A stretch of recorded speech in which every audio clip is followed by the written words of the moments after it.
Hey everybody, Rez the Collector here with another action figure review. Today we're going to be taking a look at the 1980s Crisis on Infinite Earths Supergirl. Now, she wasn't made in the 80s, but this is the 1980s version of Supergirl. You can tell by the headband. Yeah, take a look at that. If you weren't alive in the 80s, be thankful, because that's what people look like. Watch the Goldbergs, it'll tell you it was terrible. Terrible. Great toys, though. Anyway, 1980s look, costume, I should say, of Supergirl from the Crisis on Infinite Earths line. Um, let's go ahead and just get a closer look, get this review started. First off, see if we can get a view of... you can see her S has got some flaws there. What I'm noticing about these earlier DC Direct figures is that there seem to be some quality control issues. Nothing like what we have today. And actually, let me rescind that, because the Batman Arkham Origins DC Collectibles figure actually does have some issues with it, and I've sent them a couple emails. Hopefully I can get that resolved. But for the most part, DC Collectibles doesn't have issues like this. I had some issues with my Robin Earth 2 figure that's from this same set, and I've got some issues with her. Some really basic issues with her. One, you see that dirt spot on her leg. Can't get that off. There's that flaw there in the S. And then, I don't know if you can see on the video, the paint on this arm here does not match the rest. It is a darker color. And that's a pretty glaring flaw. And I expect that from like Mattel, where I've seen a couple of different, one of my figures, where one of the legs, the red Superman underoos, is a little bit red at the leg portion than it is at the rest of it. I've seen it on one of my figures, and I've seen it on another person's review where that's happened. And, you know, I can see that happening with Mattel. I mean, because God knows if all those figures are even made in the same place. They can have a different paint at another place where the arms are made or the legs are made, and then everything is put together somewhere else, you know, whatever to save money. But with a DC Direct figure, I was really shocked that something so glaring as mismatched paint on there. And I just noticed another couple spots there. That S right there's got a big gouge in it. You can see some mishap in the paint app there on the belt. We've got that dirt. And I realized, I don't know if they were trying to do like antiquing or they're trying to make her dirty blonde, but dirty blonde is a color. It's not actual dirt. You can see there's some issues on that headband too. And this.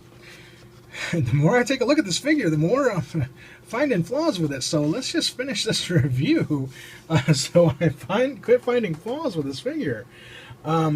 Overall, I did like the costume. I am an 80s kid.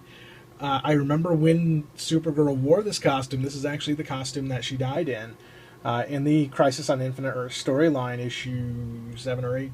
8, I want to say. Could be wrong. I have it somewhere signed, but she died. And it was this huge, sorry about that, huge cover. Superman holding her up. And there's over 500. I heard George Perez talk about this, the guy actually who has signed my copy. Over 500 different DC characters in the background of that picture. And there's actually a pretty cool, if you've ever watched the TV show Fringe, where they go into an alternate universe, there's an alternate cover that where Supergirl's holding Superman, and Superman's the one that died. You can find that online. It's a very cool cover. Just a variant, you know. Take a look if you ever feel up to it. Anyway. So, the basics of the fig, she has a very nice cape. It's a very soft, very pliable leather. She does in her crotchal region as well. And she is wearing underwear, thankfully. This is a kid-friendly, family-friendly review. She does come with a base, which I find a lot of the more recent DC collectibles figures, DC Direct figures, are lacking. Actually, I find that lacking since they became DC collectibles. It's like they stopped doing bases.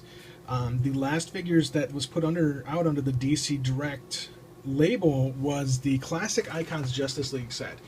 And while they don't have specialized bases like this, like the Crisis, the Identity or Infinite or whatever Crisis, the Batman Hush, the Superman Through the Ages, all of those had specialized bases. The last ones put out, the Classic Icons, the bases are just basic black. Same thing with, I believe, the History of the DC Universe. The Superman as Nightwing figure I have from that set is just a basic black base. And you know what? I'm fine with that. Just give me a base. Too many of these figures suffer from ankle joint-itis. Of course, she doesn't have ankle joints, but that's one of the issues with that Batman Arkham Origins figure I picked up, the DC Collectibles version, is he's got bad ankle-itis. I mean, he just topples over at the littlest thing, so I've got him sitting on a 52 base. So yeah, I mean, I'm ecstatic that this came with a base. I mean, that's great. It's something that DC really needs to get back to doing again, is getting these figures, the amount we're paying for them, get them out with bases. And I think I've talked about this before, so I'm going to stop ranting on it, get off my soapbox, finish the review. Let's get a good 360 view of her. You can see she's got the red boots with the yellow highlights at the top. She's got that yellow S in the back and the dirty blonde hair. For articulation, she does actually have both out, and because of the pliability of that skirt, her legs can go out pretty far. They can go wide as well. Arm articulation is pretty good. You can see it goes up, down. It's on a pretty good ball joint, and even with the amount of hair she has, she actually does have head articulation as well. And I think wrist. Yes, she has wrist.